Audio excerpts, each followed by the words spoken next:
Exercise 2 part 1 में question number 6, एक बार सवाल पढ़ लो। क्वेश्चन नंबर 6,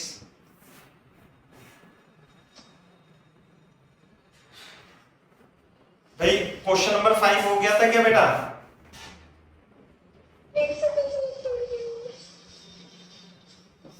क्वेश्चन नंबर 5 बताना है क्या? चेक कर लो एक बार।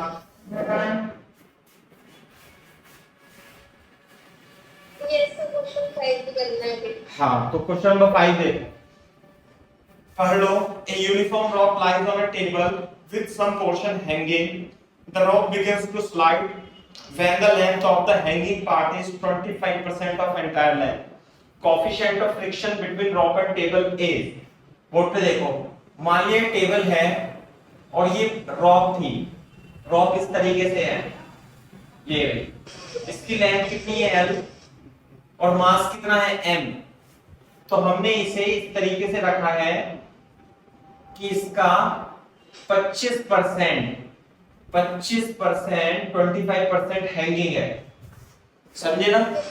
और ये है टेबल और इसके बीच में फ्रिक्शन कोएफिशिएंट यहां पर म्यू है, यही हमें फाइंड करना है। और ये कह रहा है कि अगर जो 25% लटक जाता है तो ये नीचे फिसलने लगती है। एक बार क्वेश्चन पढ़ लो ठीक से।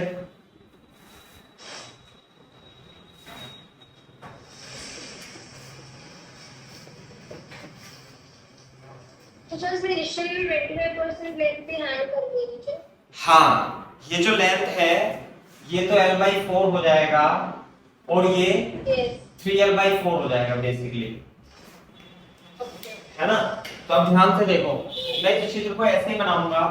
पहले ये देखो कि मास m का लेंथ, l लेंथ का मास कितना है m, 1 मीटर का मास हुआ m/l, तो L/4 का कितना होगा m/l into L/4, कितना हो जाएगा m/4। इसी तरह से इसका मास कितना हो जाएगा 3m/4 और इसका मास कितना हो जाएगा m/4। क्लियर है बात? अब देखो मैं इस क्वेश्चन को कैसे समझाऊंगा आपको कि जैसे मान ले इससे ज्यादा आएगी, नीचे लटक जाएगी, तो ये नीचे खिसक ही जाएगी। फिर आई बात समझ में? हाँ, आप इसे ऐसे समझ सकते हैं कि यहाँ पे एक रस्सी टंगी हुई है और यहाँ पे एक रॉक ऐसे लटकी हुई है और एक रॉक जाकर के इस तरीके से लटकी हुई है, सही है, यूं करके। और इसका जो मास है वो 3m/4 है और इसका जो मास है वो m/4 है, ऐसे लटका हुआ। बात समझ में आ गई? अब देखो यहां पे रस्सी में टेंशन क्या है T मान लेते हैं, तो आप इसे ऐसे कंसीडर कर सकते हो कि यहां पे मैं इसे यहां से हटा देता हूं ऐसे कि इस पे जो नीचे की ओर फोर्स लगेगा वो m/4 G लगेगा और जो ऊपर टेंशन लगेगा वो लगेगा T, तो T बराबर m/4 G हो जाएगा। बात समझ में आई गई? अब यदि मैं इसके बारे में सोचूं तो इसमें तो फोर्स लगेगा 3m/4 G नीचे, नॉर्मल लगेगा इधर और इधर लगेगा टेंशन P और इसे रोकेगा कौन? टेबल का फ्रिक्शन। तो जो टेंशन होगा वो फ्रिक्शन के जस्ट बराबर होगा और फ्रिक्शन की वैल्यू म्यू इनटू n होगी, बोलो। और जो n होगा यहाँ पे वो होगा 3m/4 G हो जाएगा। तो mu is equal to 3m/4 G और एक टेंशन, ये टेंशन दो दोनों में सेम होगा, तो this is m/4 G is equal to mu 3m/4 G, cut के आ जाएगा 1/3, 0.34 is the correct answer। 0.34 बोलो या 33 बोलो।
हाँ भाई, नेक्स्ट क्वेश्चन पढ़ेंगे अपन।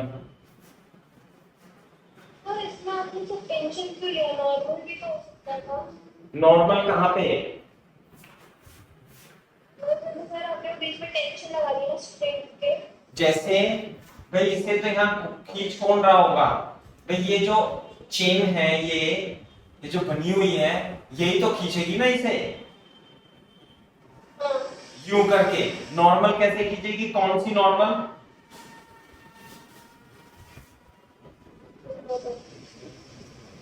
है ना,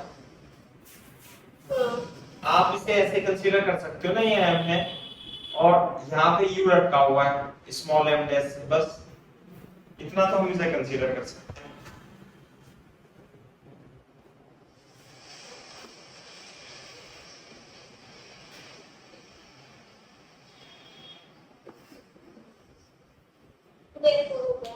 ठीक है, अब नेक्स्ट क्वेश्चन पढ़ो, देखो।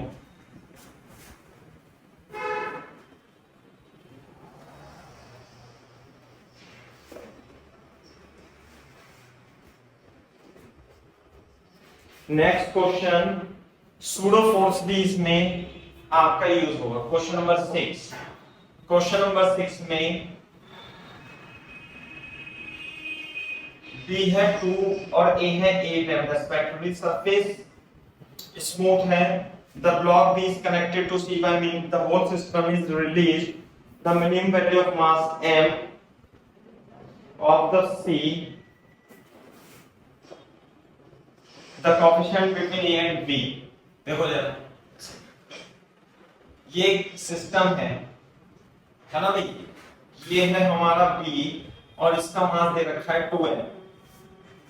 B का मास कितना दे रखा है भाई, 2m, और एक A है यहाँ पे लटका हुआ है और इसका मास है कितना, 8m, और ये यहाँ से लटका करके पुली से जा रहा है ऐसे करके और यूं लटक रहा है। इसका मास हमें निकालना है m डैश, इसके बीच फ्रिक्शन कोएफिशिएंट म्यू है ना भाई, म्यू दे रखा है, और यहाँ पर फ्रिक्शन कोएफिशिएंट 0 है, ये स्मूथ है।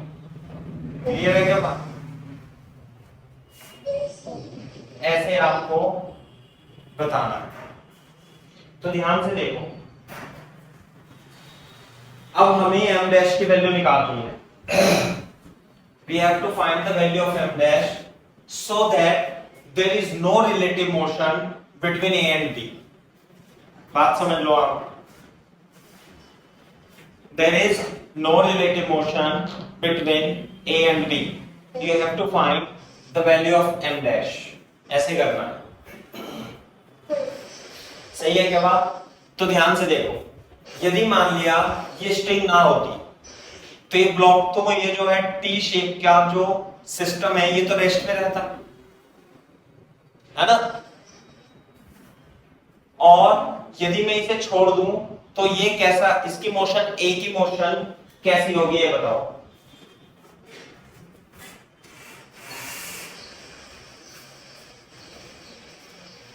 मान लेते हैं ये रेस्ट पे है और इसे यहां से हमने छोड़ा, तो ए बताओ ये किधर जाएगा, नीचे आ जाएगा। वेरी गुड, नीचे आ जाएगा, ऐसे नीचे गिर जाएगा। लेकिन अब ये देखो, अब हमने इसे छोड़ दिया ऐसे, तो इसका एक्सेलरेशन ए इधर की ओर आ जाएगा इसकी वजह से। तो ध्यान से देखो, आप इसके ऊपर बैठ जाना, यहाँ एक नॉन इनर्शियल फ्रेम में बैठ जाना। सबसे पहले आप ये कंसीडर करो कि ये जो ब्लॉक है ये इसके साथ रिलेटिव मोशन नहीं हो रही, तो एफबीडी तो इसका ऐसे ही बनेगा, यूं आ रहा है, तो नीचे खींचने वाला फोर्स कितना होगा, mg। सही है, तो मेरे को बता सकते हो रोकने वाला फोर्स होगा क्या कोई?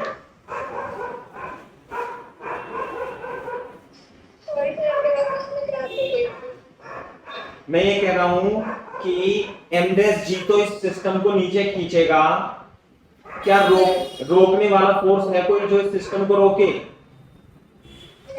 नहीं। तो ध्यान से देखो, इसका एक्सेलरेशन यदि ये होगा तो इस सिस्टम का भी एक्सेलरेशन ए होगा।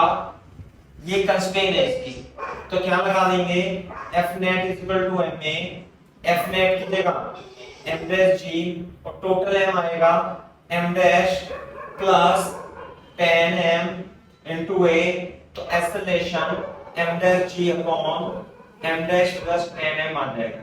पहले ये बताओ इसमें कोई डाउट हो तो? नहीं सर। क्लियर है क्या बात?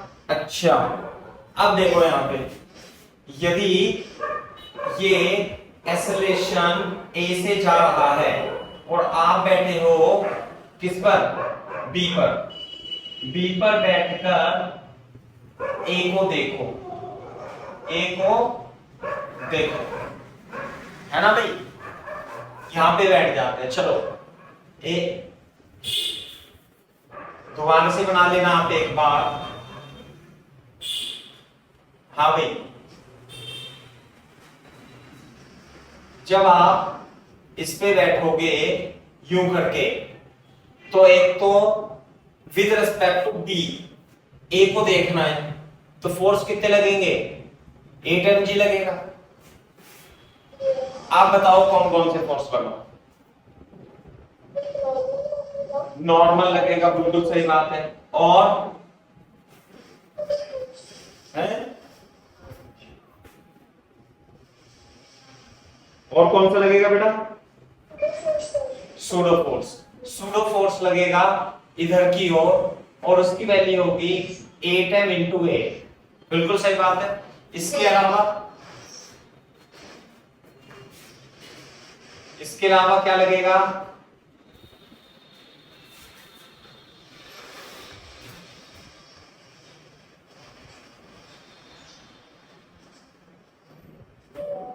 बी, जब हम बी के रेस्पेक्ट में ए को देखेंगे तो हमें ए रेस्ट पे दिखाई देगा।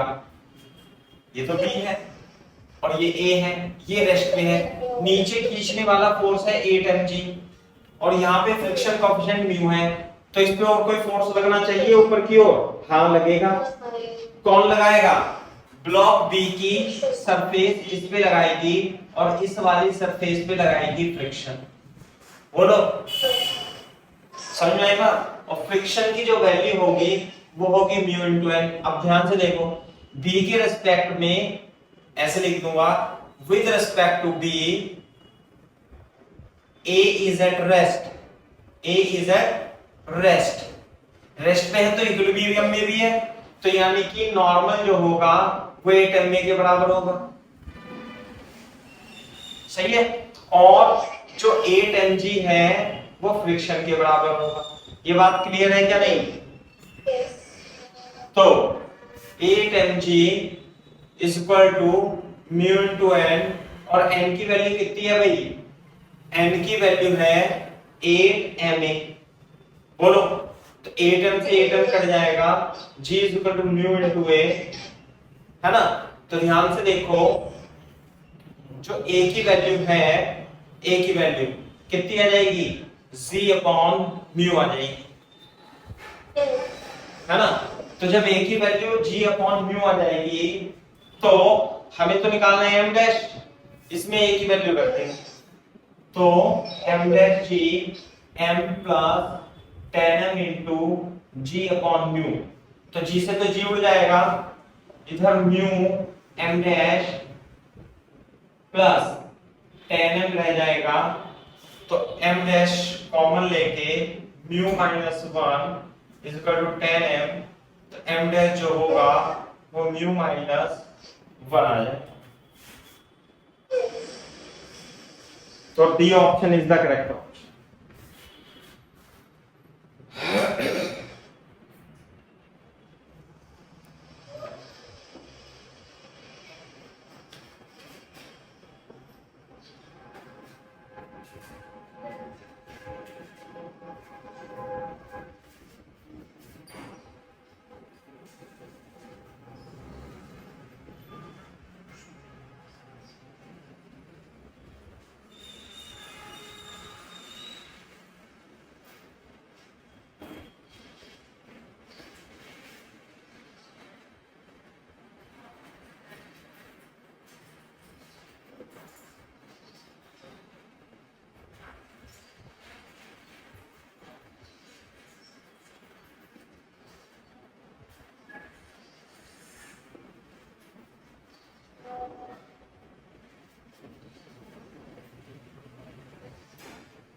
नेक्स्ट क्वेश्चन पढ़ो बेटा।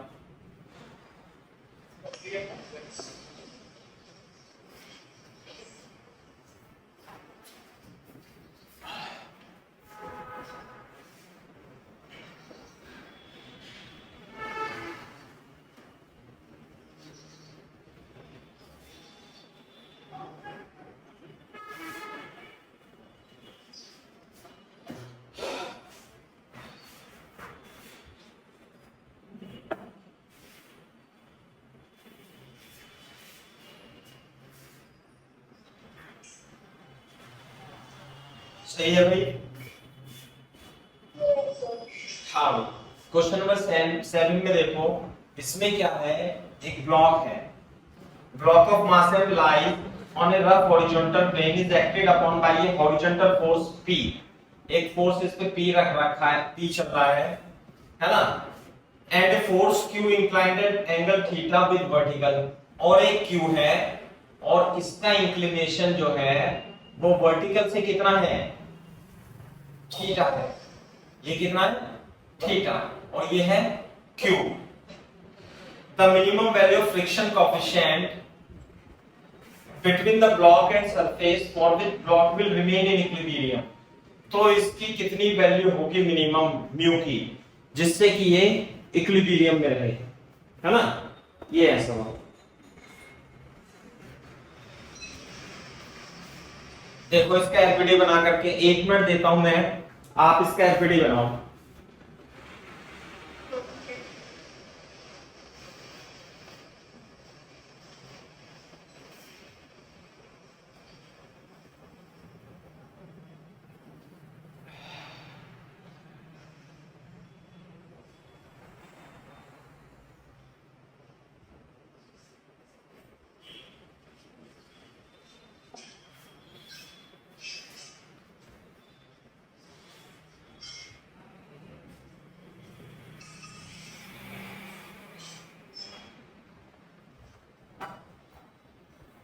Yes, sir. आगे आंसर, मतलब सर एफबीडी बनाइए। अच्छा एफबीडी बनाइए। तो देखो, एक तो इसमें लगेगा mg, एक लगेगा नॉर्मल, Yes. ये Q है ना, ये Q है, तो एक तो ये हो जाएगा थीटा, ये हो जाएगा Q sin थीटा, और ये कितना एंगल आ जाएगा भाई, ये फोर्स आ जाएगा Q cos थीटा। क्लियर है क्या बात, सही है। तो ये बात हुई। दूसरी बात, अब इसमें देखो, यदि मैं इसे x एक्सिस और y एक्सिस मान लेता हूं, तो हॉरिजॉन्टल डायरेक्शन में इस पे एक फोर्स हो रहेगा जो लगेगा क्या, फ्रिक्शन। क्या लगेगा, फ्रिक्शन। बात समझ में आ रही है, फ्रिक्शन ऐसे लगेगा। तो पहले तो मैं इन y डायरेक्शन में लिखता हूं, नेट फोर्स कितना है भाई, mg plus q cos theta is equal to normal. ये बात क्लियर है क्या, Yes. ठीक है भाई। दूसरी बात, in x direction horizontal direction में कितने फोर्स हैं, q sin थीटा, बोलो। Plus P is equal to friction. हाँ, और plus P is equal to friction. Clear है क्या बात। तो Yes. हाँ, जो फ्रिक्शन है वो किसके इक्वल लिख देंगे, म्यू इनटू n के, और n की वैल्यू है ना लिख देंगे हम कितना, mg plus q cos theta, है ना, और ये हो जाएगा q sin theta plus p। आई बात समझ में। तो अपने को निकालना क्या है, Minimum value of friction. Coefficient बताओ friction. बिल्कुल सही बात, मिनिमम वैल्यू ऑफ, अच्छा म्यू, तो कितना जाएगा, क्या जाएगा p plus q sin theta upon mg plus q cos theta equal to mu. Clear है क्या बात। Yes, sir.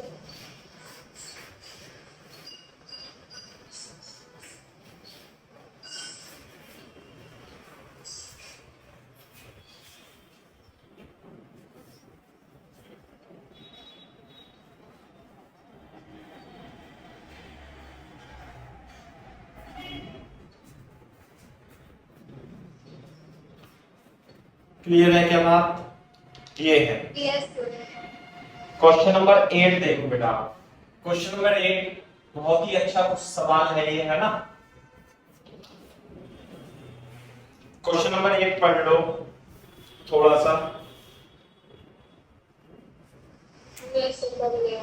हाँ देखो, इसमें ग्राफ दे रखा है, बीड है। बीड का मतलब होता है मोती। जैसे माला में मोती पिरोते हैं ना हम धागे के अंदर डाल के, यस तो इसी प्रकार से एक बीड है और वो एक पैराबोलिक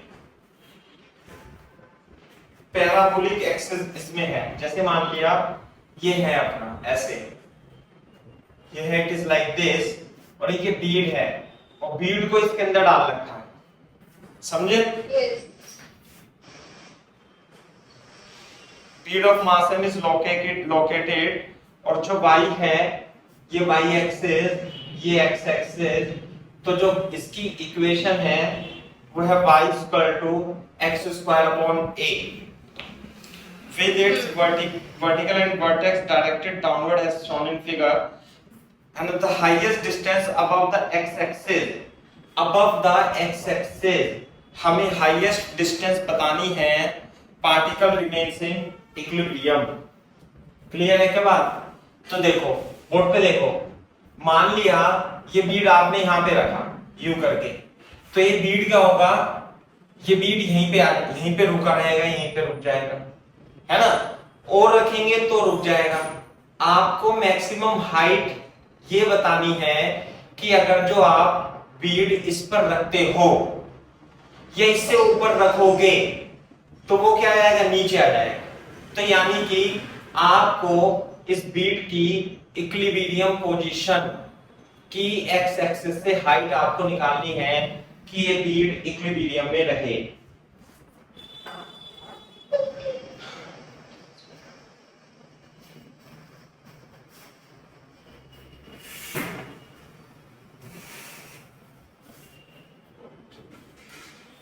सही है भाई?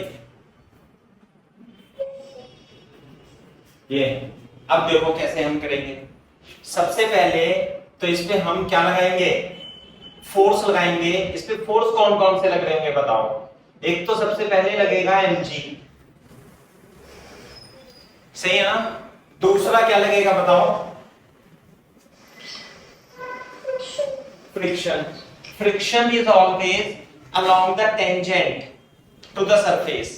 तो यानी फ्रिक्शन जो लगेगा इस पे, वो फ्रिक्शन जो लगेगा वो ऐसे लगेगा, है ना, यू करके। इसके अलावा क्या लगेगा भाई,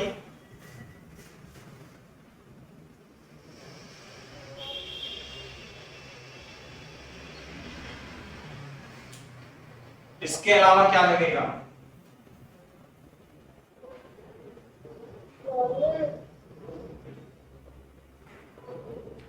बोर्ड पे देखो, ये मान लिया बीड है और ये है। बताओ इस पे कितने फोर्स लग रहे हैं इस समय बीड पर। Very good.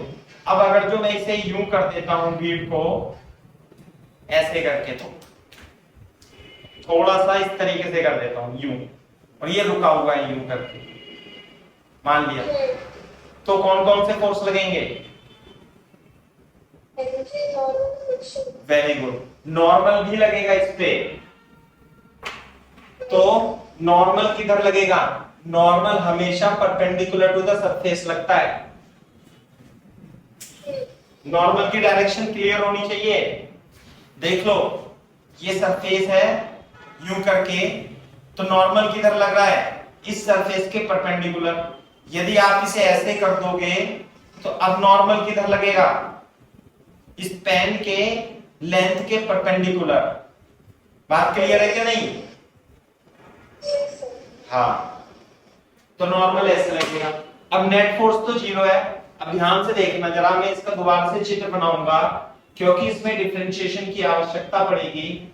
ये पॉइंट है ऐसे करके, तो जो फ्रिक्शन लगेगा वो लगेगा ऐसे करके, बोलो यू। तो ये टेंजेंट होगी इस पे और ये एंगल हो गया थीटा। दूसरी बात, फ्रिक्शन और नॉर्मल, नॉर्मल लगेगा ऐसे और mg लगेगा ऐसे। अब बात समझ में आ रही है नहीं? अच्छा, अब ये देखो tan थीटा है, तो y बराबर क्या था, एक्स स्क्वायर अपॉन ए, तो dy अपॉन dx कितना आएगा, 2x अपॉन ए, ये आ जाएगा। दूसरी बात, इस पॉइंट के कोऑर्डिनेट कितना मालूम है, मान लिया हाइट h है ना, तो पॉइंट के कोऑर्डिनेट कहेंगे x, h। एक मिनट, उससे भी निकाल लेते हैं, y is equal to X square upon A है ना, तो ध्यान से सुनो, h वेच हम बाद में ले लेंगे। यदि इसके कोऑर्डिनेट x है तो y कोऑर्डिनेट होगा इसका x स्क्वायर अपॉन ए। कोई दिक्कत वाली बात तो नहीं है ना? h वेच को छोड़ो, h बाद में देख लेंगे, ठीक है।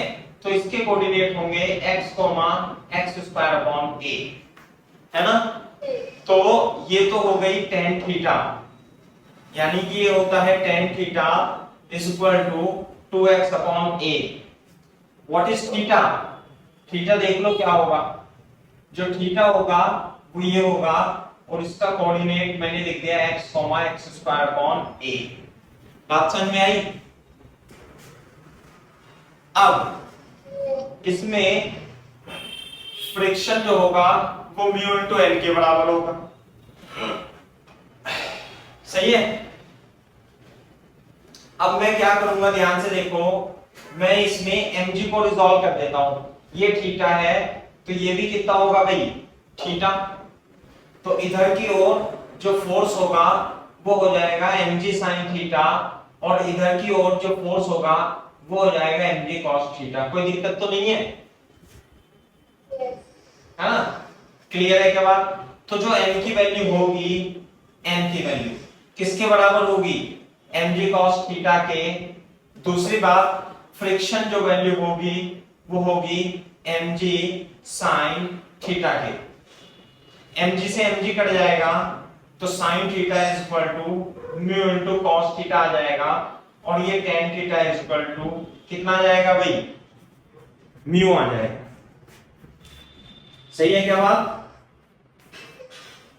जब tan थीटा म्यू आ जाएगा तो इन दोनों से 2x upon A is equal to mu आ जाएगा, तो हमें x की वैल्यू पता लग जाएगी म्यू ए अपॉन 2। सही है? तो x कोऑर्डिनेट पता लग गया, लेकिन हमें तो हाइट निकालनी थी, तो जो हाइट होगी वो कितनी होगी, x स्क्वायर बाई ए। तो 1 अपॉन ए, और x का स्क्वायर कर देंगे म्यू ए बाई 2 का स्क्वायर, तो 1 अपॉन ए म्यू स्क्वायर ए स्क्वायर अपॉन 4, तो 1 अपॉन 4 कितना, mu square A is the maximum height above the x-axis where it will be in equilibrium.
गया भाई।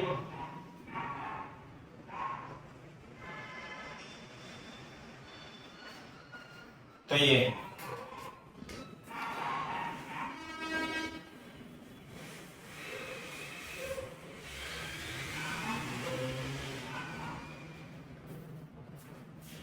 क्वेश्चन नंबर 9 पढ़ो। क्वेश्चन नंबर 9 में देखो क्या है, पढ़ो आराम से क्वेश्चन, मैं चित्र बना देता हूं।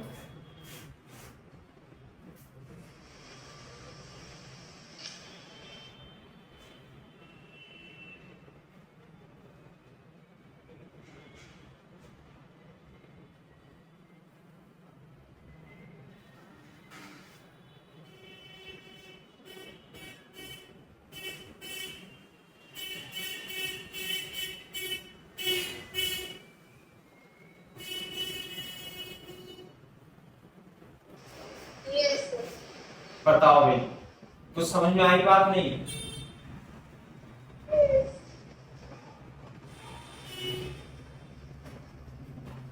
क्या समझ में आया?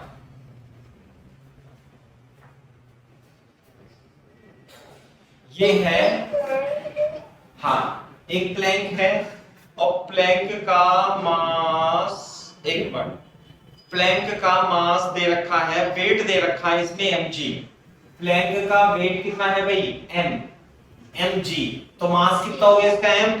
एक तो ये बात है। Yes. With what acceleration and in what direction a man, इसका मास कितना दे रखा है m, should move so that plank does not move। ये है मतलब। आगे बात समझ में?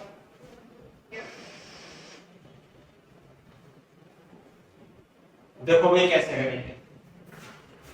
आप इसे ऐसे सोचो कि मान लेते हैं ये हमारे पास सपोर्ट थी और हमने एक प्लैंक को जिसका मास m था इस पे रख दिया, ऐसे रख दिया, सही है? Yes. और वो क्या रखा है? सपोर्ट है विदाउट फ्रिक्शन। ध्यान से देखना, यहां पर कोई भी फ्रिक्शन नहीं है। आई बात समझ में? Yes. तो अब ये बताओ, इस क्वेश्चन को छोड़ दो, यदि मास m है तो ये जो प्लैंक है इसकी मोशन कैसी होगी?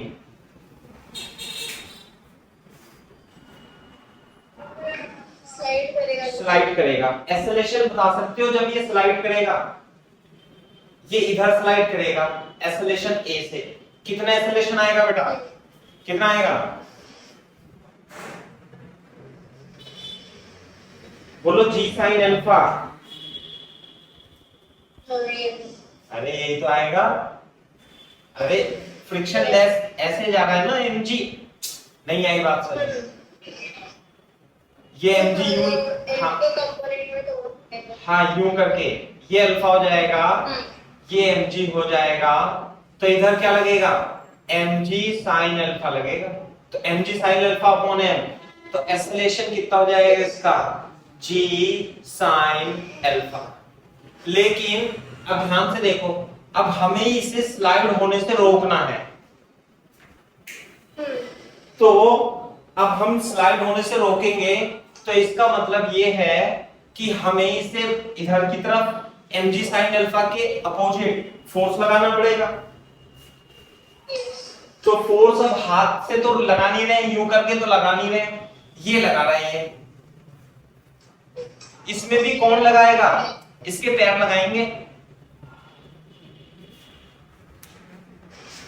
और हाँ बताओ। तो मैंने क्या बोला था लास्ट में? मैं कह रहा हूं कि अब हमें यूं फोर्स लगाना पड़ेगा, लेकिन यहाँ पे फोर्स लगा रहा है एम मास मैन एम, तो मैन में कौन पैर, कौन फोर्स लगा रहा है? इसके पैर। तो पैर में भी कौन फोर्स, कौन सा फोर्स लग रहा है? अरे पैर और प्लैंक के बीच किस टाइप का फोर्स लगेगा? बोलो फ्रिक्शन। ओके। नहीं लगेगा, फ्रिक्शन लगेगा। तो ये बताओ, ये इधर की ओर ऐसे आ रहा है, तो इस पे रोकने के लिए फ्रिक्शन किस दिशा में लगाना चाहिए इस व्यक्ति को? इस दिशा में, फर्स्ट में या सेकंड में? सेकंड में लगाना चाहिए, तभी तो रुकेगा। नहीं आई बात समझ में? तो इसका मतलब मैं इसे थोड़ा सा चेंज करूंगा कि भाई यहां पे तो ये लगेगा capital M G sine alpha, और यहां पर हमें फ्रिक्शन लगाना पड़ेगा। और यदि मैं इस पर्सन का एफबीडी बनाऊंगा तो हमें इस पर्सन के पैर पर फ्रिक्शन किधर लगाना पड़ेगा? फिर पीछे की ओर। सही है क्या बात? ठीक है, ये है। तो फ्रिक्शन कितना लगाना पड़ेगा हमें? फ्रिक्शन लगाना पड़ेगा mg sin अल्फा। तो बोर्ड पे देखो, mg sin अल्फा तो इधर की ओर है, फ्रिक्शन हमें ऊपर की ओर लगाना पड़ेगा। तो अब ये बताओ, इस व्यक्ति को किधर की ओर भागना पड़ेगा? डाउन द इंक्लाइन, और सेकंड की तरफ या फर्स्ट की तरफ? सेकंड की तरफ। सेकंड की तरफ भागेगा, कैसे भागेगा? एक तो इसका स्मॉल mg sin अल्फा इधर ही लग रहा होगा, और फ्रिक्शन भी इधर लग रहा है, तो ये सेकंड की तरफ कैसे भाग लेगा बताना?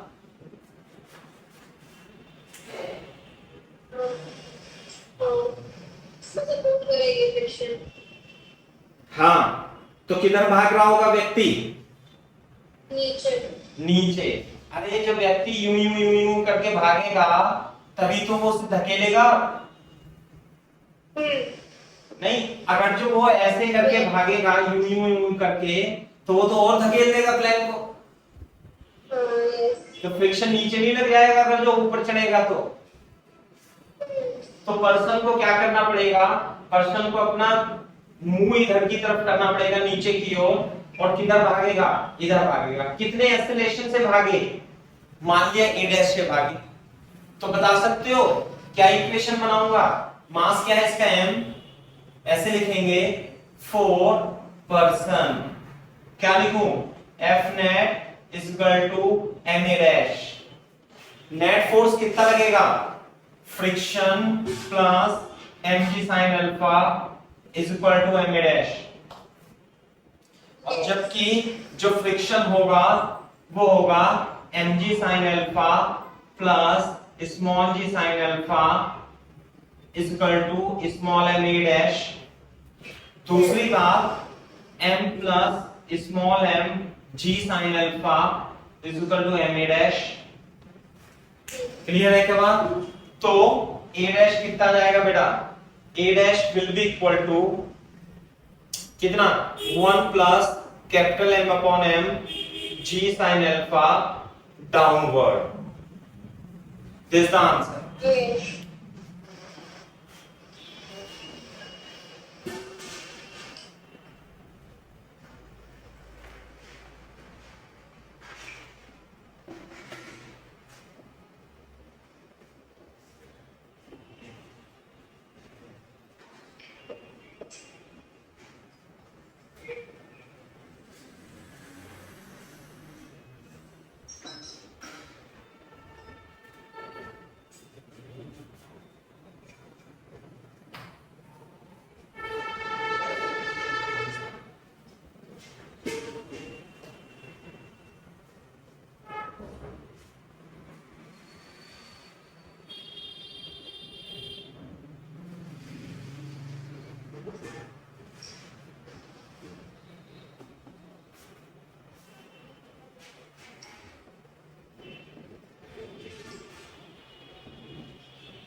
नेक्स्ट क्वेश्चन, अभी छोड़ दो क्वेश्चन नंबर 10 थोड़ी देर के लिए, है ना। क्वेश्चन नंबर 11 करो आप। क्वेश्चन नंबर 11 करो।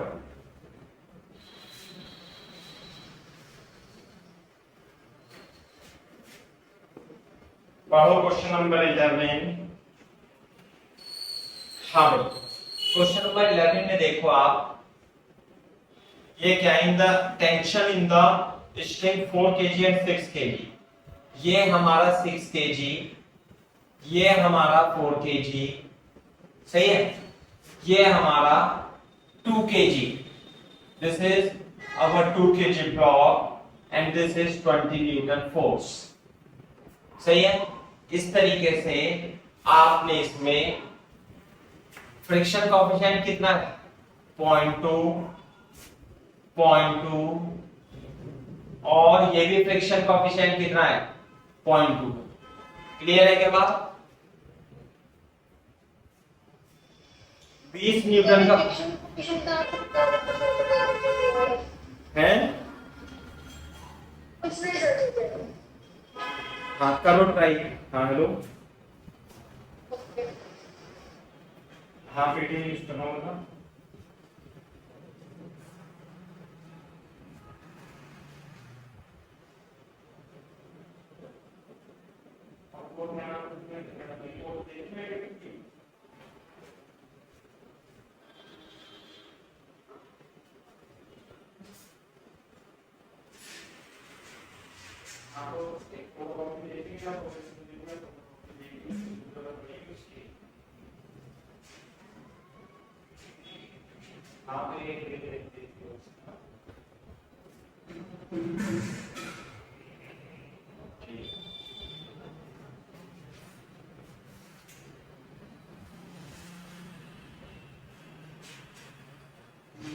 हाँ भाई, कैसे करेंगे देखो, ध्यान से देखो, इसे हम पूरे को एक सिस्टम मान लेंगे, सही है भाई। पूरे को क्या मान लेंगे, एक सिस्टम मान लेंगे। तो अगर जो आप देखो 4 और 6 2 10 2 12 केजी का ब्लॉक है, 20 न्यूटन है। यहाँ पे जो फ्रिक्शन लगेगा, अच्छी बात तो ये है कि इसमें जो फ्रिक्शन कोएफिशिएंट है वो सब में बराबर है, तो फ्रिक्शन तो मैं म्यू इनटू एन लगा दूंगा। तो मैक्सिमम फ्रिक्शन की वैल्यू देखेंगे सबसे पहले, तो म्यू इनटू एन 0.2 इनटू बेटा एम जी कितना आएगा, एन आएगा 12g, यानी कि 12g, यानी कि कितना आएगा 24 न्यूटन। नहीं आई बात समझ में? Yes. तो क्या ये ब्लॉक हिलेगा नहीं हिलेगा, ये बताओ सबसे पहले। नहीं उड़ेगा। नहीं हिलेगा, हिलेगा तो नहीं, क्योंकि खींचने वाला मैक्सिमम फ्रिक्शन फोर्स, सॉरी रोकने वाला मैक्सिमम फ्रिक्शन फोर्स खींचने वाले फ्रिक्शन फोर्स से ज्यादा है, इसलिए हिलने का तो नहीं। लेकिन ध्यान से देखो, हमें यहाँ पे टेंशन निकालनी है T, तो इसे T1 मान लेता हूँ, इसे T2 मान लेता हूँ थोड़ी देर के लिए, सही है। बोर्ड पे देखो, यहाँ हिल तो रहा नहीं है ये देखो। अब अगर जो मैं इसे, आप 20 kg तो ऐसे बनाए रखो, मैं यहाँ पे बनाता हूँ दोबारा से, ये वाला ब्लॉक लेता हूँ 2 kg का, और एक है 20 न्यूटन फोर्स लगाता हूँ, है ना भाई, ये है 20 Newton.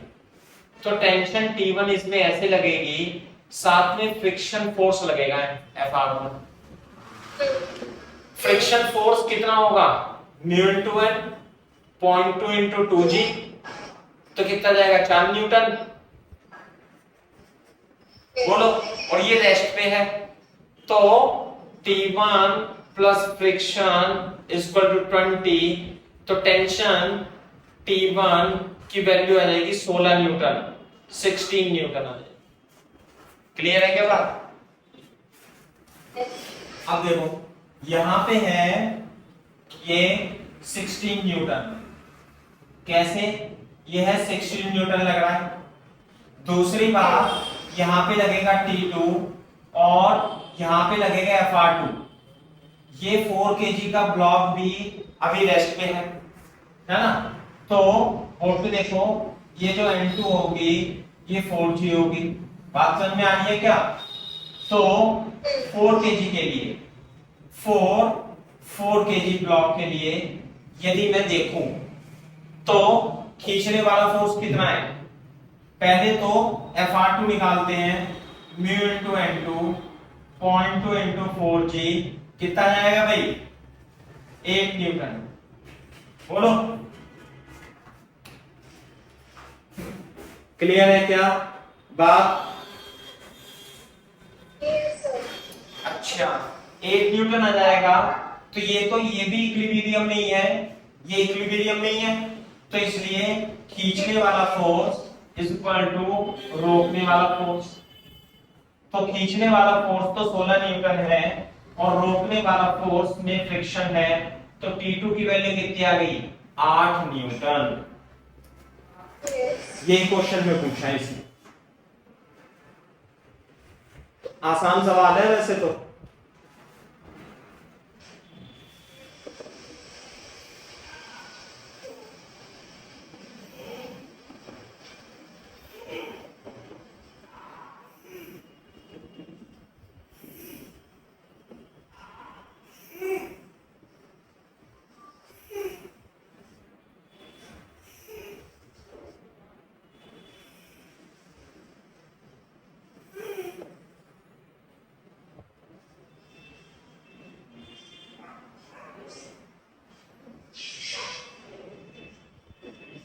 Yes, sir.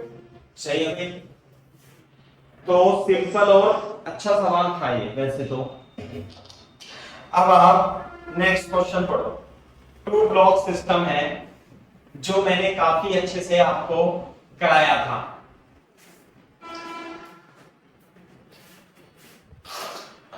To block system, question number 12। Question number 12 में देखो क्या है।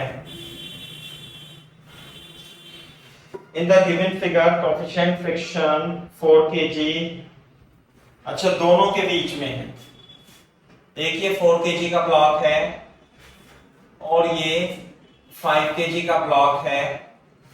यहां पे फोर्स लगाते हैं, ये P है ये Q है, इसके बीच में 0.2 सही है और इसके बीच में 0.1 है। बात समझ में आ रही है? Yes, sir. अब बताओ इसमें कौन सा ऑप्शन सही है?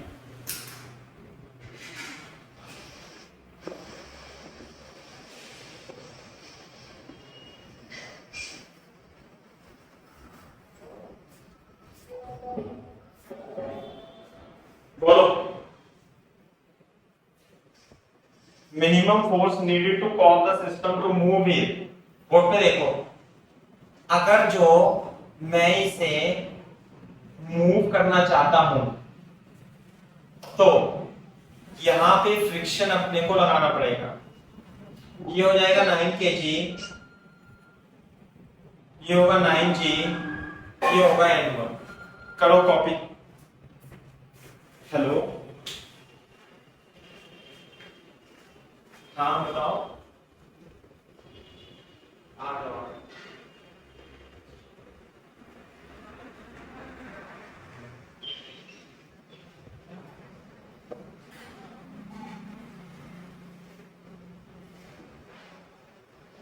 हाँ भाई ये है P और Q एक साथ, तो मिनिमम फ्रिक्शन। सर ये जो ए ऑप्शन में है इसमें साथ में ब्लॉक्स उसमें कह रहा है सिस्टम को गति करने के लिए कम से कम कितना फोर्स लगेगा।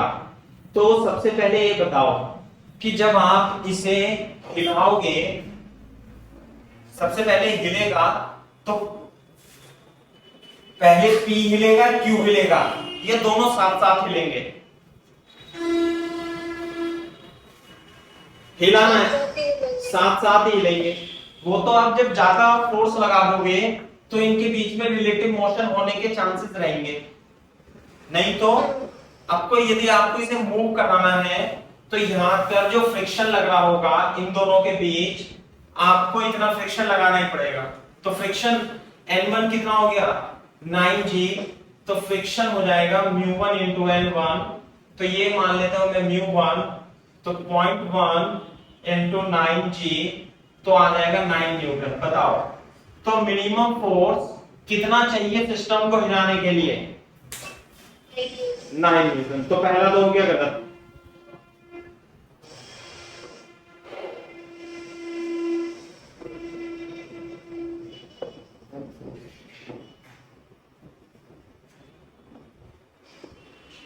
दूसरा ऑप्शन बताओ मेरे को।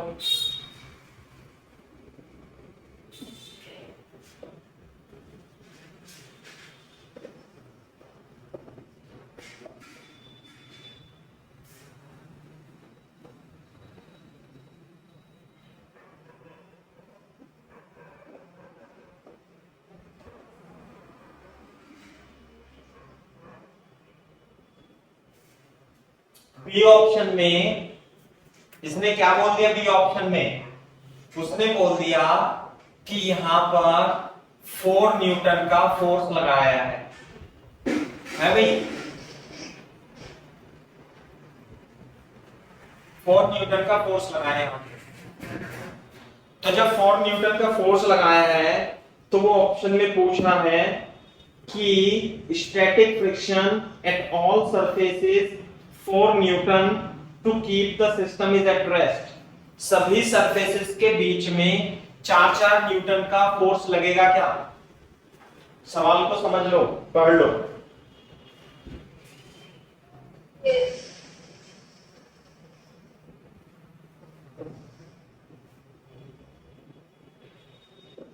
आ रही है क्या बात समझ में साइना? तो सही बात है क्या?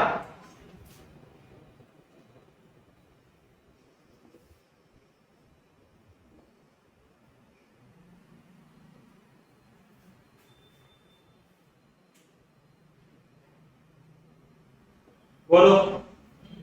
इसे हिलाने के लिए, सुनो, इसे हिलाने के लिए कितना मिनिमम फोर्स चाहिए? 9 न्यूटन। लेकिन ये तो 4 न्यूटन है, तो हिलने का तो नहीं है ये। अब हिलने का नहीं है तो दोनों एक साथ ही होंगे। इसका मतलब बोर्ड पे देखो, ये लग रहा होगा 4 न्यूटन, तो यहां पर जो फ्रिक्शन लगेगा, स्टैटिक फ्रिक्शन लगेगा, कितना लगेगा? 4 न्यूटन। लगेगा नहीं लगेगा? सही है। चलो, तो इस सरफेस और इस सरफेस के बीच में तो 4 न्यूटन स्टैटिक फोर्स लग गया, स्टैटिक फ्रिक्शन। लेकिन व्हाट अबाउट दिस सरफेस? इस सरफेस के बीच में कितना स्टैटिक फ्रिक्शन लगेगा आपको बताना है साइना।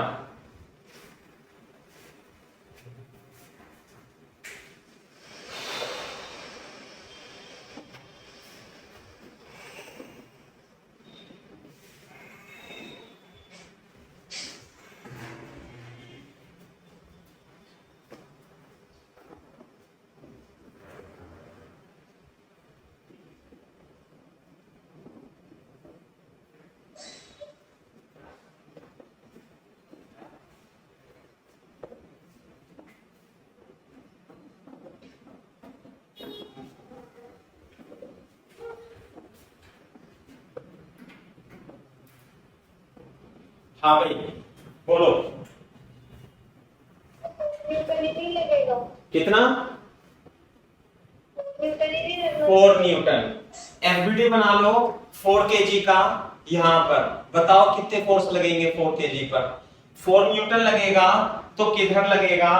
लेफ्ट में, राइट में, ऊपर, नीचे, दाएं बाएं, सारे फोर्स एफबीडी बना लो 4 केजी का।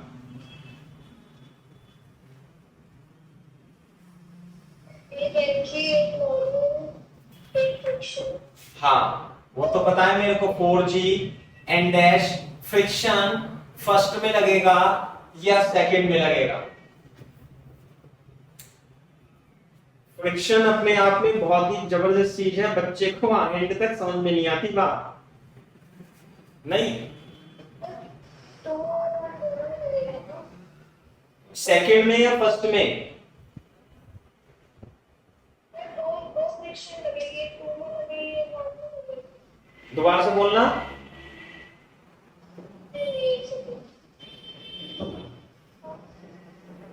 सेकंड में लगेगी। अच्छा, फर्स्ट फर्स्ट में नहीं, फर्स्ट में नहीं, सेकंड में। चलो मान लिया फर्स्ट में। फर्स्ट में लगाओ या सेकंड में, देख लो।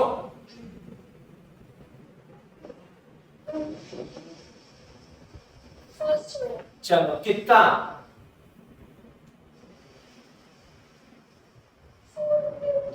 4 न्यूटन। और कोई फोर्स लगेंगे क्या?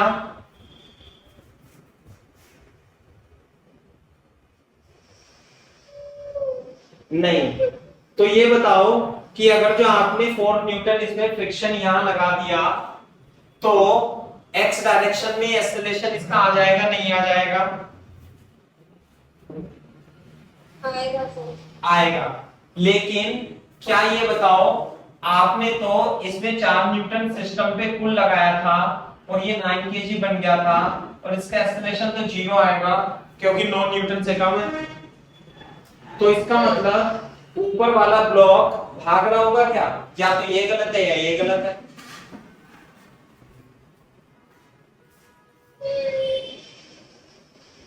क्या गलत है?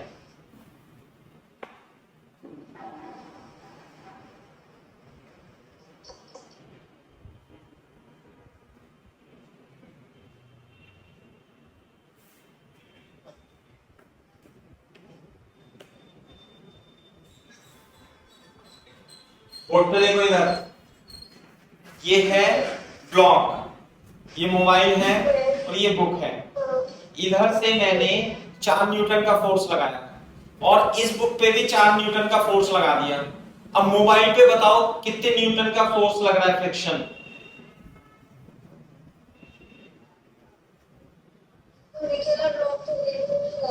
हाँ, तो मोबाइल पे फ्रिक्शन किधर लग रहा है? दाएं बाएं लेफ्ट राइट किधर?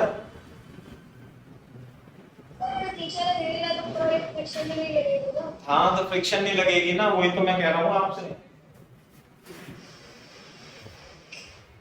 तो क्या करूं आप बताओ, कितना फ्रिक्शन लगेगा यहाँ? 0। अरे फ्रिक्शन कहां लगेगा? तो फ्रिक्शन तो तभी लगता है जब कुछ एक्सेलरेशन वगैरह होता। समझ में आ गई क्या मैं बताना चाह रहा हूं और क्या क्वेश्चन पूछने वाला है?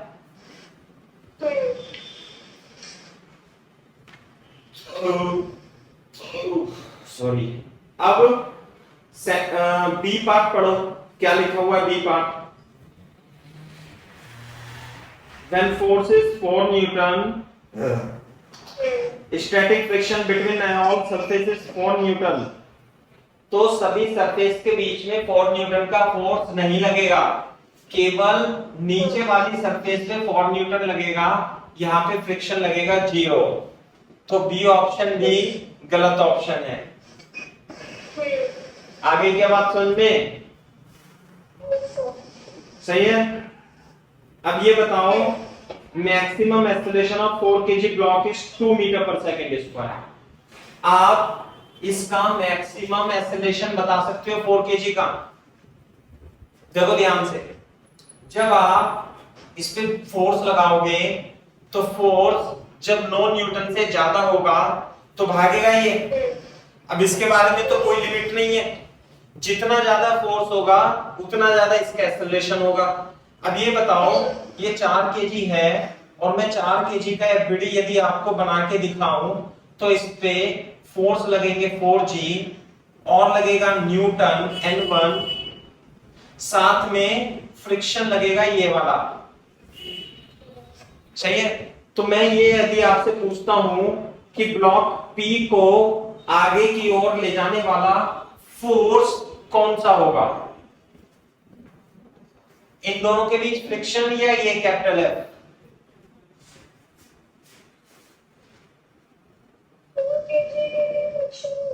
फ्रिक्शन ही होगा। इस कैपिटल F का इसके इस ब्लॉक से कोई मतलब नहीं है। इस ब्लॉक को गति जो कराएगा वो इन दोनों के बीच में फ्रिक्शन कराएगा। तो और फ्रिक्शन आगे होगा तो एक्सीलरेशन भी आगे होगा। अब मेरे को ये बता दो कि इन दोनों के बीच जब मैक्सिमम फ्रिक्शन होगा तो एक्सीलरेशन भी मैक्सिमम होगा। तो मैक्सिमम फ्रिक्शन कितना हो सकता है बता सकते हो? एफएस मैक्स ये होगा म्यू इंटू N2, है ना। इसे थोड़ी देर के लिए N2 मान लेते हैं, है ना। और म्यू2, और म्यू2 कितना दे रखा है भाई? 0.2 इंटू N2 हो जाएगा 4G और ये हो जाएगा 8 न्यूटन। बोलो। तो मैक्सिमम फ्रिक्शन यानी कि जब जस्ट स्लिपिंग होने वाली होगी दोनों के बीच में, जब मैक्सिमम स्टैटिक फ्रिक्शन लगेगा तो एक्सीलरेशन जो मैक्सिमम होगा इसका वो कितना हो सकता है? एफएस मैक्स अपॉन 4, है ना। 8 अपॉन 4 2 मीटर पर सेकंड स्क्वायर हो सकता है। तो यानी कि तो सर स्लिपिंग हो जाएगी इनमें। हाँ, ये इतनी एक्सेलरेशन नहीं ले सकता चलने के लिए। दोबारा बोलो। स्लिपिंग हो जाएगी, हाँ, उसके बाद ये इतनी एक्सेलरेशन से नहीं चल सकता कोई केजी का ब्लॉक।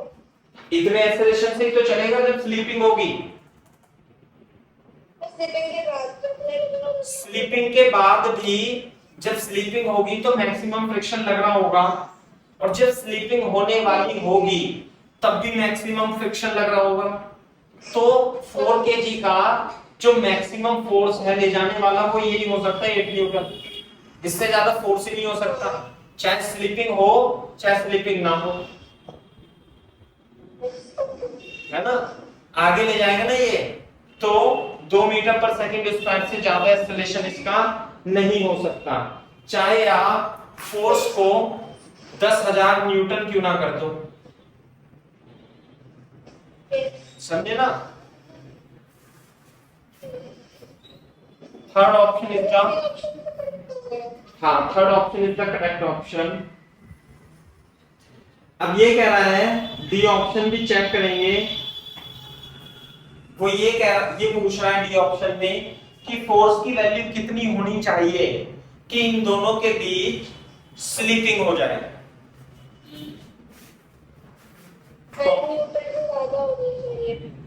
9 न्यूटन से ज्यादा तो होनी चाहिए, 9 न्यूटन से ज्यादा नहीं, 9 न्यूटन पे तो नहीं होगी। सोचो थोड़ी देर के लिए ढंग से, इसे कॉपी करो और बोल देना ढंग से। पहले कॉपी कर लो इसे।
ओके।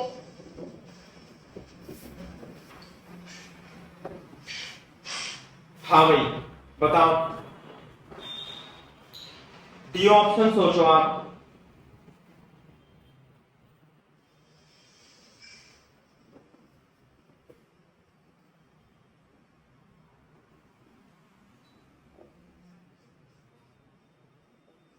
सर 9 केजी में 9 फ्रूट्स का साथ साथ चल रहे थे फ्रिक्शन का।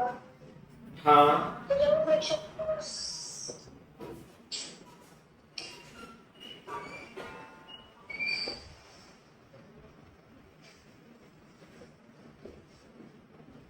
हाँ भाई बताओ, बोलो। हाँ सर, तो फिर जब वो एफ 9 न्यूटन से ज्यादा होगा तब तो स्लिपिंग स्टार्ट हो जाएगी। स्लीपिंग नहीं स्टार्ट होगी, मोशन स्टार्ट होगी इसकी इसकी पहले तो ये दोनों साथ साथ चलेंगे, नहीं चलेंगे? यस। बात समझ में आई? थोड़ी देर बाद जब आप फोर्स बढ़ाओगे तो इसमें स्लिपिंग होगी, यस। है ना? तो ध्यान से देखो, बोर्ड पे देखो कि हमें इसमें स्लीपिंग स्टार्ट करानी है, सही है? तो स्लीपिंग स्टार्ट करानी है तो इस पे फोर्स कितना लग रहा होगा? 4 केजी पे मैक्सिमम फ्रिक्शन लग रहा होगा 8 Newton. Yes. Maximum friction 8 Newton लग रहा होगा। दूसरी बात, इसका मैक्सिमम एक्सेलरेशन भी होगा कितना? 2 मीटर पर सेकंड स्क्वायर, सही है? तो अब ये देखो कि जब इसका एक्सेलरेशन 2 मीटर पर सेकंड स्क्वायर होगा तो जस्ट स्लीपिंग होने वाली होगी, हाँ। लेकिन अभी तो साथ साथ ही चल रहे हैं। अब फ्रिक्शन कितना लग रहा होगा? फ्रिक्शन जो लग रहा होगा वो 9 न्यूटन लग रहा होगा। यस। तो कितने फोर्स की रिक्वायरमेंट है? एक्सेलरेशन दे रखा है, F net equal to F में लगा देंगे। F net कितना लग रहा? F minus 9 equal to 9 into A, F minus 9 equal to 9 into 2, तो 9 प्लस 18, 9 दिया 27 न्यूटन। कम से कम ये 27 न्यूटन होना चाहिए, उसके बाद स्लीपिंग स्टार्ट होगी दोनों के बीच। यस। आ गई क्या बात समझ में?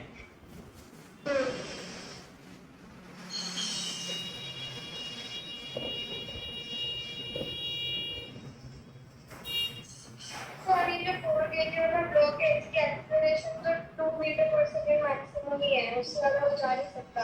हाँ, उससे ज्यादा नहीं जा सकता। पता है कि 5 केजी वाला भी 2 मीटर पर सेकंड के एक्सेलरेशन पे चला तो दोनों साथ में चलते रहेंगे। हाँ हाँ, ये 2 मीटर पर सेकंड स्क्वायर तक दोनों साथ साथ चलेंगे। अगर जो फोर्स 27 न्यूटन से ज्यादा हम लगा देंगे, अगर जो हम इसे 27 न्यूटन से ज्यादा लगा देंगे तो 4 केजी तो 2 से ही चलेगा, लेकिन 5 केजी का एक्सेलरेशन और ज्यादा हो जाएगा। ओके। सही है? करके दिखाऊं क्या सवाल इस पर? मैं समझ गया। ठीक है, समझ गए तो चलो मुझे आप करके दिखा दो, जो मेरे को तसल्ली होगी। ठीक है, अगर जो आप समझ गए तो मेरे को ये बता दो कि ऐसे है और यहाँ पे 36 न्यूटन का फोर्स है ना भाई? यहाँ पे 0.1 था, यहाँ पे 0.2 था, है ना भाई? ये है 4 केजी और यहाँ है 5 केजी। एग्जाम्पल लिख लेना, find acceleration of 5 KG and 4 KG, ये है सवाल। सर एक बार पहले वाला कॉपी करके फिर करते हैं। हाँ हाँ हाँ, ठीक है।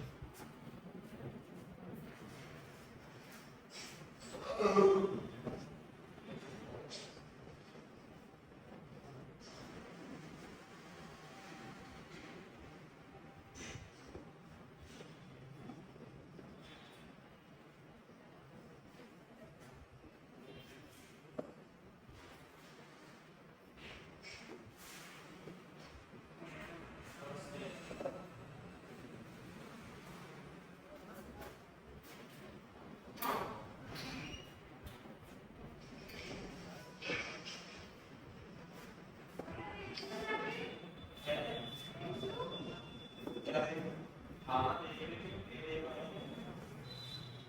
ये तो मैं इसके सीधे में हाँ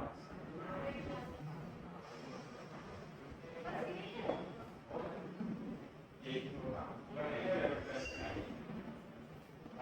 आपने केमिस्ट्री के साथ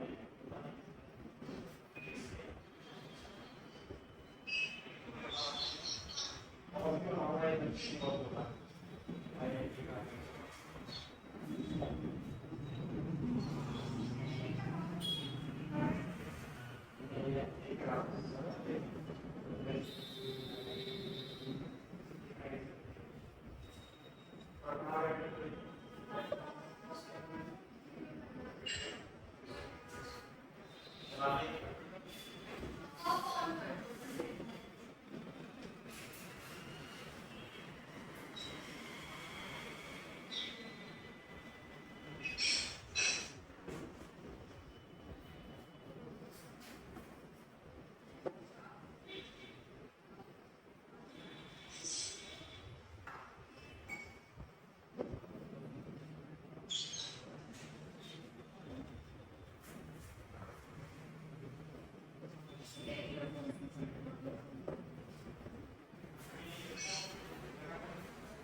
हाँ भाई कर रहे हो बेटा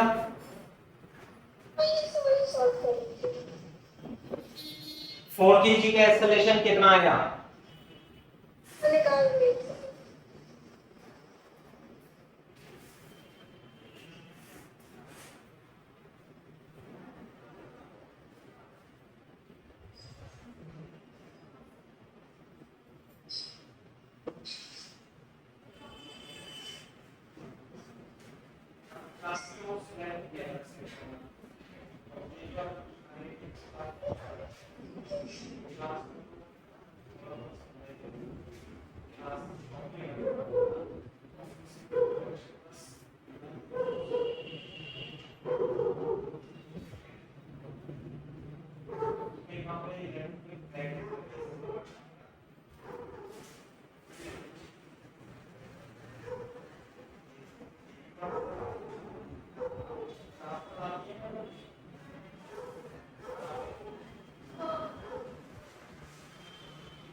अच्छा ये वो भी चौहान के ये भी बता अच्छा और ये 10 का भी बना दिया है आपको अच्छा 10 सब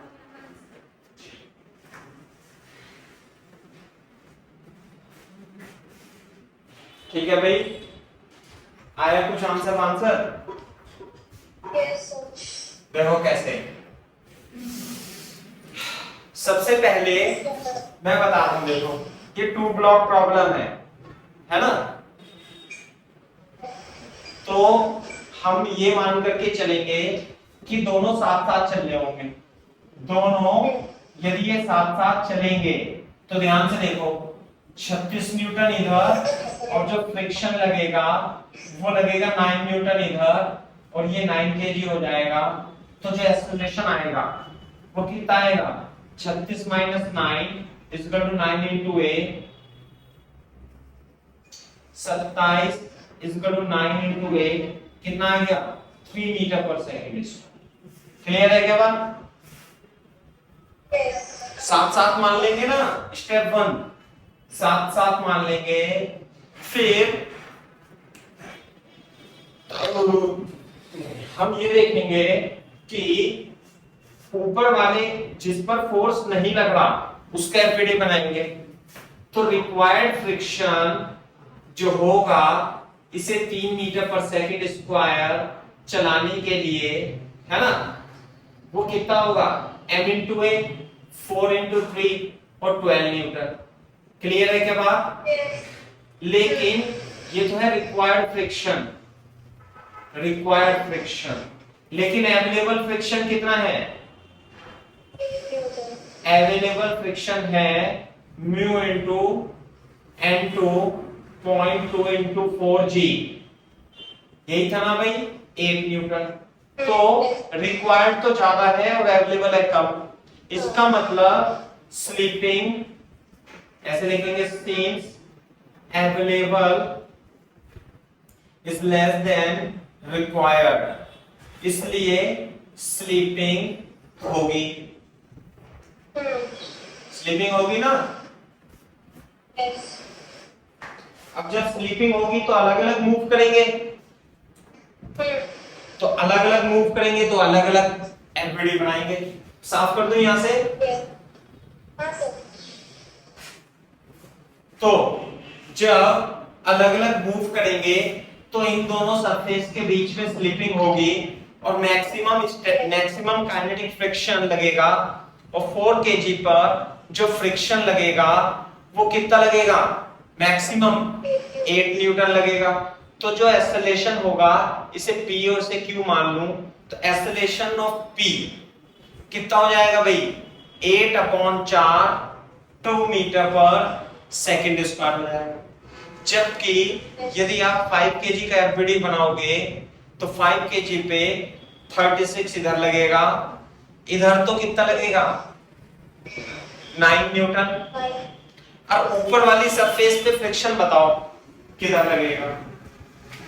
और लेफ्ट पे लगेगा। कितना लगेगा? 8 न्यूटन लेफ्ट की तरफ लगेगा, और इसका एक्सेलरेशन हो जाएगा AQ। तो AQ जो होगा, ऐसे लिख देता हूं, Fnet is equal to MA। तो Fnet कितना हो गया? 36 minus 8 minus 9 is equal to 5 into A। बोलो, तो 36 में से 9 गए, 36 में से 17 गए, 16 में से 7 गए, कितने बचे? 9। 2 में से 1 गया, बचा 1। तो 19, एक्सेलरेशन कितना हो गया? 19/5, 5 तिया 15 और 5 अट्ठे 40, 3.8 मीटर पर सेकंड स्क्वायर। क्लियर है के बाद? दिस इज AQ, 3.8 मीटर पर सेकंड स्क्वायर। ये है बात।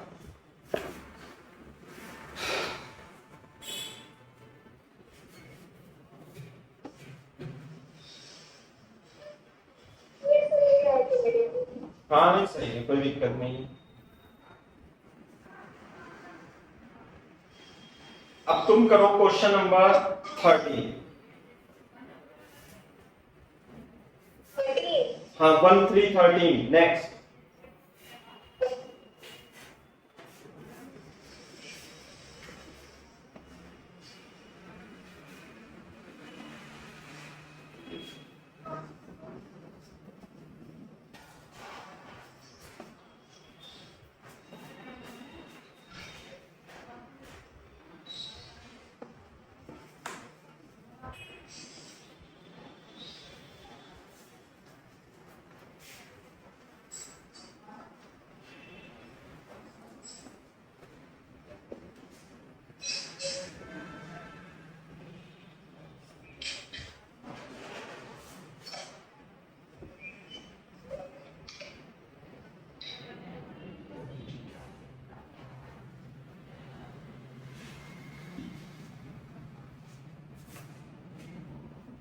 30 kg,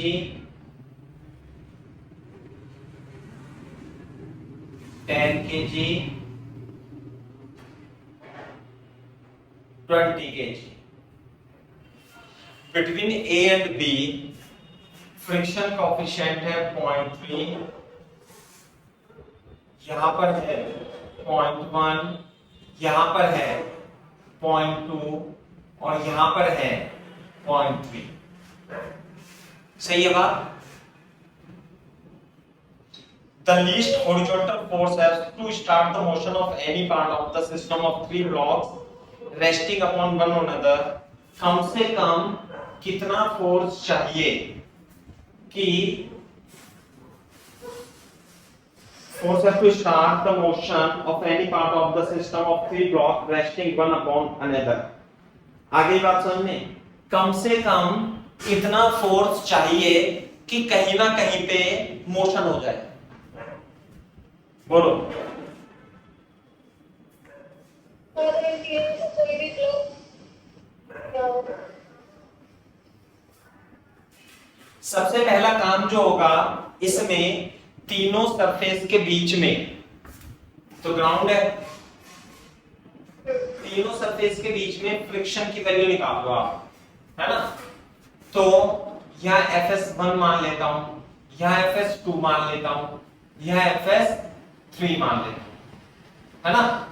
तो Fs1 जो होगा वो होगा 0.3 इंटू 30 जी. ये बात क्लियर है क्या? अगर जो मैं Fs2 की बात करूं तो Fs2 0.2 इंटू 40 जी होगा, तो ये 80 न्यूटन होगा क्या?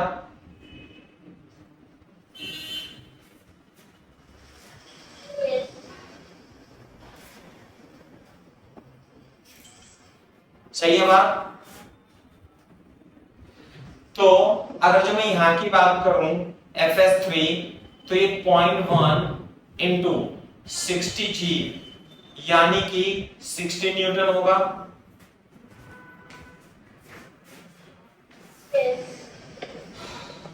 अब बताओ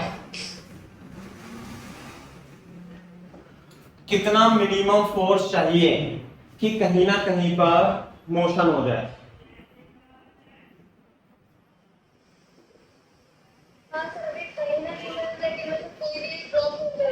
हाँ, कोई भी हिल जाए, चाहे ए पे बी हिल जाए, चाहे बी ए एक साथ हिल जाए, चाहे ए बी सी हिल जाए, तीनों कुछ ना कुछ मोशन हो जाए.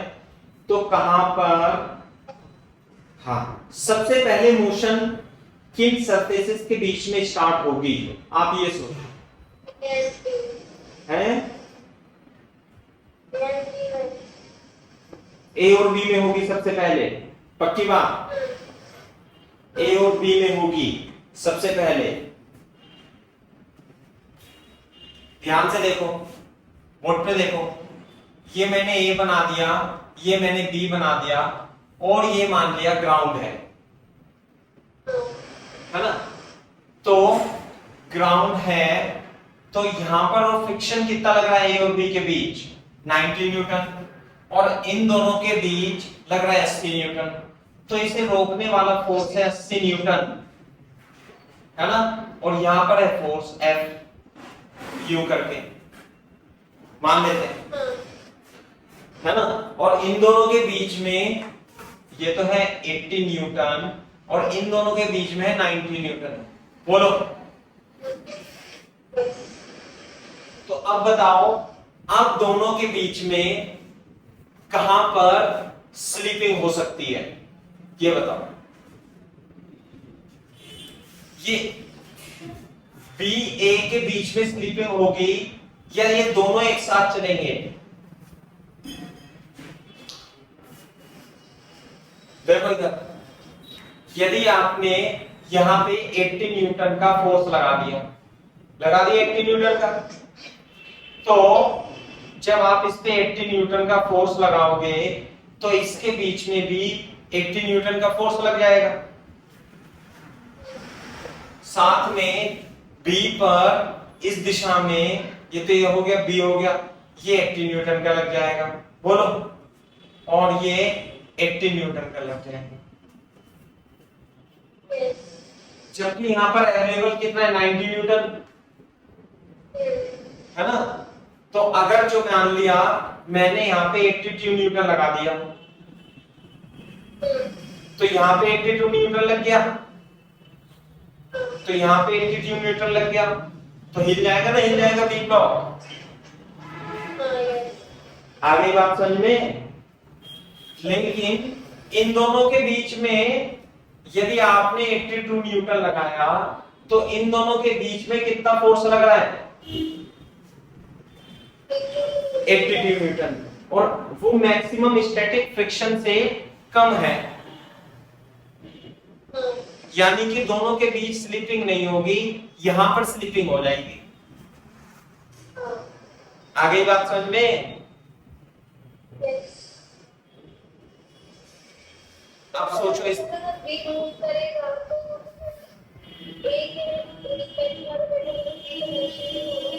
हम ए और बी दोनों साथ साथ मूव करेंगे।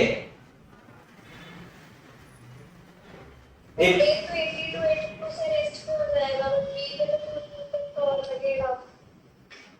नहीं, मैं ये कह रहा हूं अगर तो मैंने 82 न्यूटन ये एग्जांपल कंसीडर करते हैं तो इस तरीके से एफबीडी बनेगा, फिर यूं करके यूं, ये तो बना दिया 82 न्यूटन और यहां लगेगा 80 न्यूटन और ये दोनों साथ साथ चलने लगेंगे, तो स्लीपिंग हो जाएगी दोनों के बीच, सॉरी मोशन हो जाएगी और दोनों के बीच कोई स्लिपिंग नहीं होगी, और क्योंकि स्टैटिक फ्रिक्शन लगेगा यहाँ पे 82 न्यूटन का। आई बात समझ में। अब यहां पे देखो एग्जांपल देखो, इसमें आप ऐसे देखो, सी को चलाने के लिए कम से कम, यहां पे इधर देखना बेटा, सी को चलाने के लिए कम से कम, इसे छोड़ दो, आप इसे छोड़ दो, यहां देखो, सी को चलाने के लिए कम से कम कितने फोर्स की आवश्यकता है, 60 न्यूटन। वेरी गुड, 60 न्यूटन की आवश्यकता है, सही है। अब देखो अगर जो यहां पर ये बी है, ये बी है, और यहां पर इन दोनों के बीच कितना फोर्स, कितना फ्रिक्शन है, ये है 60 न्यूटन, और अगर जो मैं यहां पर ऐसे कितना फोर्स लगाऊं, 80 न्यूटन, यदि मैं 80 न्यूटन लगाता हूं, या ये देखो यदि मैं 70 न्यूटन लगाता हूं यहां पे 70 न्यूटन, तो 70 न्यूटन तो यहां पे लगा दिया मैंने, समझ में आई बात, बी और सी पे ऐसे लगा दिया, है ना। 70 न्यूटन छोड़ के आप ये लगाओ, 50 न्यूटन लगाओ, 50 न्यूटन लगाया, तो जब आपने यहाँ 50 न्यूटन लगाया तो बी पे भी यहाँ क्या लगने लगेगा, 50 न्यूटन, और इधर भी लगेगा 50 न्यूटन, और इधर भी लगेगा 50 न्यूटन। बात समझ में आ रही है नहीं? तो कोई सा भी नहीं हिलनेगा। लेकिन जैसे ही आपने यहाँ पे लगाया 65 न्यूटन, है ना भाई, और इन दोनों के बीच में मैक्सिमम फ्रिक्शन कितना हो सकता है, 80 न्यूटन, तो यहां पे 65 न्यूटन और इधर भी 65 न्यूटन, साथ में यहां पे लगेगा 60 न्यूटन। अब बताओ कैसे मोशन होगी, बी और सी दोनों साथ साथ चलने लगेंगे, समझ में आ गई ना बात, बी और सी दोनों साथ साथ चलने लगेंगे, क्लियर है के बाद? हाँ, तो इसी तरीके से अब इसके ऊपर भी रखा हुआ है एक फोर्स, एक ये, सही है। तो यहां पर अगर जो मैं 60 न्यूटन लगा दूं, 60 न्यूटन लगा दूं कम से कम, तो इन दोनों के बीच में 90 न्यूटन है, इन दोनों के बीच में कितना है भाई, 80 न्यूटन, और यहां 60 न्यूटन। तो सबसे पहले जो स्लिपिंग होगी वो वहां पर होगी जहां पर फ्रिक्शन सबसे कम है, नहीं आई बात समझ में? जहां पर फ्रिक्शन सबसे कम है वहां पर स्लिपिंग हो जाएगी। पर सर इससे पहले जो आपने बी और सी का डायग्राम बनाया था उसमें बी पे भी तो फ्रिक्शन और लगेगी तो एक ब्लॉक लगाएगा उसमें। हाँ बिल्कुल। अब इस केस में नहीं सर, इससे पहले जो आप बी और सी के बीच में ड्रॉ कर रहे थे तो उसमें बी पे एक ए से भी तो फ्रिक्शन लगेगी। नहीं, ए तो मैंने छोड़ ही दिया था ना, ए को हटा ही दिया था। अच्छा ओके। वो तो मैं वैसे ही बता रहा था केवल वो बी और सी को लेकर के, है ना?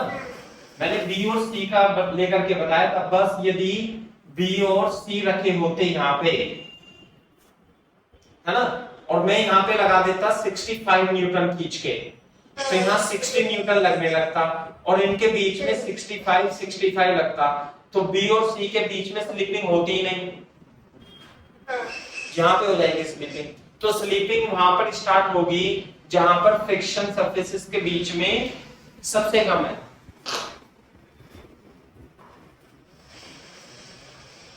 समझे ना? तो सबसे पहले आपको यहाँ एग्जांपल जो आपने पहले बताया वो तो सबसे बेटा भी ये भी समझ रहा है, सबसे कम वाले पे सबसे पहले क्यों लगेगी?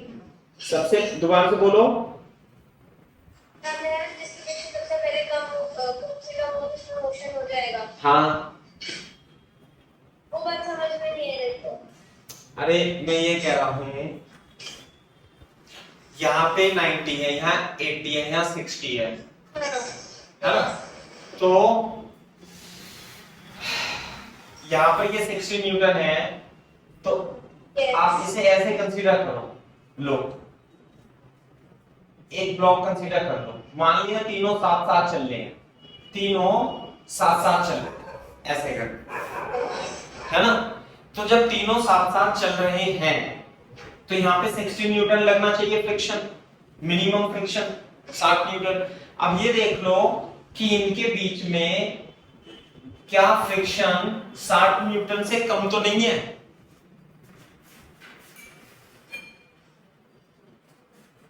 नहीं। 60 न्यूटन से कम नहीं है तो सही है बात फिर, है ना? अगर जो मान लिया, सुनो मेरी बात, अब तुम कई सारे एग्जांपल लेने पड़ेंगे मेरे को, आप इसे समझ लो। जैसे मान लिया, ध्यान से देखो, इस क्वेश्चन को छोड़ दो ऐसे, मान लिया ऐसे था ब्लॉक, है ना? यहां मान लिया 60 न्यूटन था मैक्सिमम फ्रिक्शन, यहां मान लिया 40 न्यूटन था, और यहां मान लिया 2 न्यूटन है मैक्सिमम फ्रिक्शन। तो सबसे पहले स्लिपिंग कहां पे होगी बताओ आप? आपने बताया उसका अकॉर्डिंग तो न्यूटन वाले तो बस, अरे इसे चलाने के लिए तो कम से कम 60 न्यूटन की आवश्यकता है, नहीं आवश्यकता है? और 2 न्यूटन कम से कम है, तो यहीं पे हो जाएगी, बस 2 न्यूटन से ज्यादा लगाओ तो चल जाएगा। हाँ सर, अगर ऊपर फ्रिक्शन कम होती तो ये समझ आता है देखो। हाँ, इसमें जो 60 जो फ्रिक्शन है वो सबसे नीचे वाले ब्लॉक पे है, हाँ, तो फिर बीच वाले ब्लॉक में भी कहीं फ्रिक्शन लग रही होगी और बीच में किसी ब्लॉक का मोशन हो रहा होगा फिर। नहीं नहीं नहीं, नहीं। कौन सा? अब मेरे को एग्जांपल बताओ, मैं 3 ब्लॉक बना देता हूं, लो ऐसे 1 2 3। अब बताओ फोर्स मेरे को यहां लगाना है, यहां पे कितना फ्रिक्शन लूं? एग्जांपल तो मुझे समझ नहीं आ रहा सर। ऐसा भी ए ब्लॉक अगर जैसे किसी फोर्स से आगे जाएगा तो बी पे कुछ फ्रिक्शन लगाएगा। हाँ लगाएगा। अब देखो, कह रही हूँ कि अगर बी पे फ्रिक्शन लगते है तो बी वाला ब्लॉक सी से पहले मूव हो गया फिर। हाँ तो हो सकता है, ऐसा भी हो सकता है, ऐसे ऐसे हो जाएगा। देखो जैसे, चलो इसे तो छोड़ो, ऐसे भी हो सकता है, यदि यहाँ पे 80 न्यूटन फ्रिक्शन है मैक्सिमम और यहाँ पे 2 न्यूटन है और यहाँ पे 60 न्यूटन है, अब फोर्स लगाओगे आप तो स्लिपिंग कहां पे होगी सबसे पहले बताओ? बी और सी के बीच में होगी,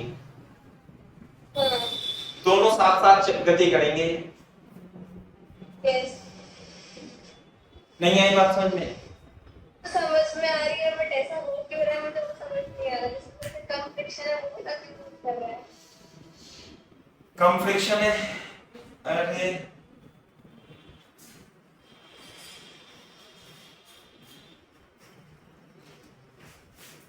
हम फ्रिक्शन कैसे, एक मिनट मेरा ये 80 है ना, ज्यादा है इसमें फ्रिक्शन।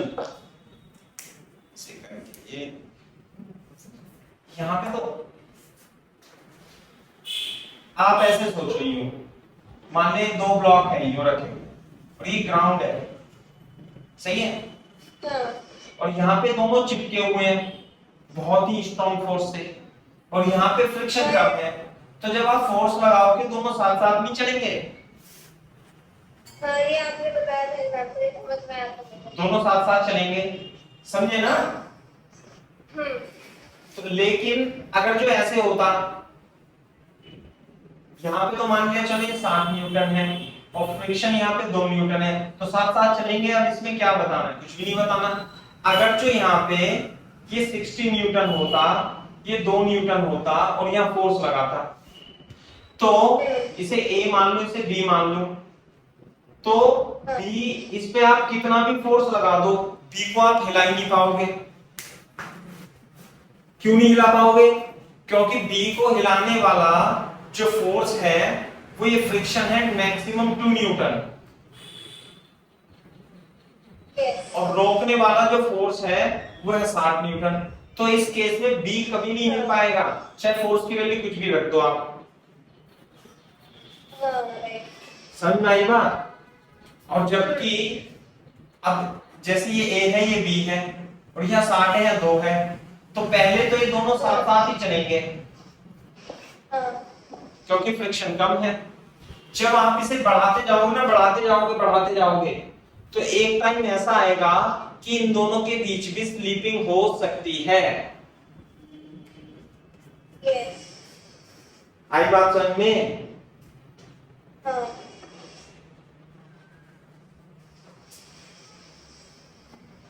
थोड़ा सा टफ हो गया सवाल ये, मतलब थोड़ा सा ऑब्जर्व आपको, चलो इसे यहीं छोड़ दो, ज्यादा दिमाग मत लगाओ, थोड़ा सा खुद से सोचना आप तसल्ली से, है ना। ये है, जरूरी नहीं है कि हर एक सवाल एक बार के समझाने में समझ में आए।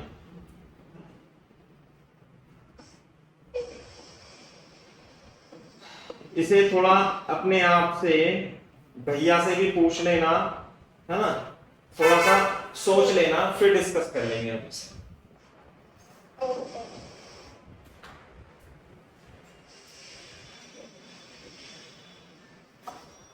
अभी आप अपने डाउट पूछ लो बेटा।